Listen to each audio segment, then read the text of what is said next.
the North American Hockey League champion, Shreveport Mudbugs General Manager Scott Muscutt. Where are you right now? You driving back? You flying back in the private plane? What's the deal? Where are you, my friend?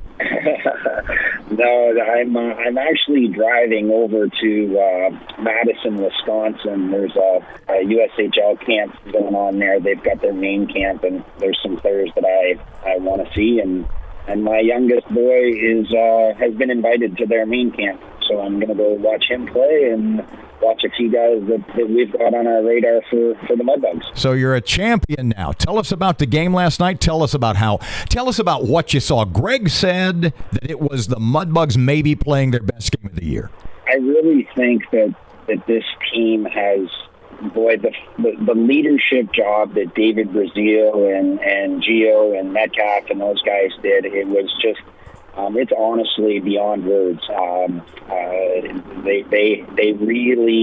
They did a phenomenal job with that team. Our coaches were amazing. They just pushed all the right buttons.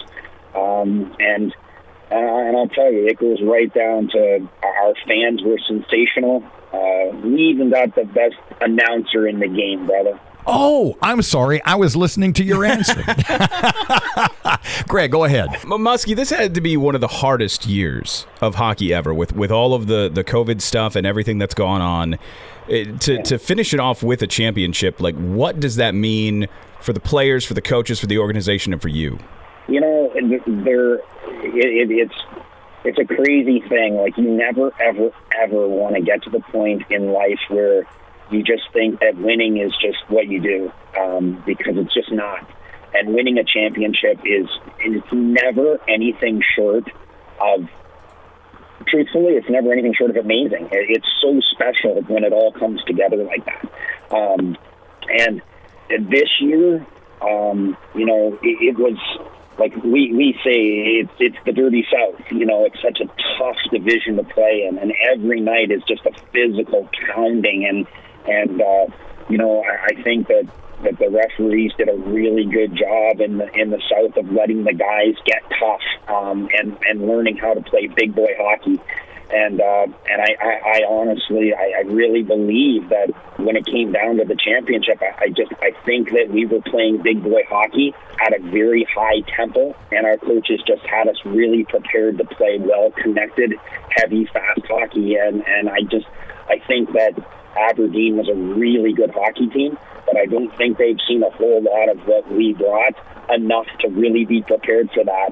It was a great hockey game. It was unbelievable, and anything can happen in one game. I really felt we took control of the hockey game, and it was the only way to wrap up, as you suggested, Greg. It's the only way to wrap up a really long season. You know, we've been together for almost 11 months now. Like, that's the longest season in hockey history. Greg admitted, and you did too a couple of seconds ago, talked about Mudbugs fans. And I'm looking on social media. I'm watching some of the videos from last night. I'm listening to the game. How many Mudbugs fans actually made the trip from Shreveport or Bossier or anywhere around here all the way to Blaine, Minnesota, for heaven's sake? That's incredible. I think it sounded like about 6,000, to tell you the truth. Aberdeen knew that Mudbug fans were coming, and they sent another bus out to Aberdeen to pick up more fans to bring them in for the final game, just to try to match our fans. And I think it's fair to say they didn't. They didn't match them. They may have had more numbers in the building, but they sure didn't have as much voice as our fans did. And I know that we always say this, and everybody tries to, you know, boost up their local community by saying that they have the best fans. We have the best fans in North American Hockey League. You can't, like, I love Jason Rent to death, but for him to even come close to suggesting that Wichita fans are as good as Shreveport fans, like, he's drunk, because there's no way that we have the best fans in North American Hockey League, bar none. They're unbelievable. It's not just our fans; it's our entire support system. There's just a lot of really, really good people doing really, really good things, and that's the only way you end up on top when it's all said and done. I want to stick on the fans for a second because Shreveport kind of has a clouded history when it comes to sports organizations and sports teams. And people just feel like sports doesn't work here. But you guys are here, 2 championships in a handful of seasons, the greatest fans in the league. What is it about Mudbugs hockey right now that has gripped this community in a way that sports can't otherwise? Every place that wants to be better than it was the day before has to find hope that inspires greatness. It inspires doing more than you did yesterday. And I think that this team, this group of young men, they wanted to wear that cape. They wanted to be that hope. They wanted to go out and demonstrate that, hey, Shreveport might love us, but we love Shreveport more. And they did that.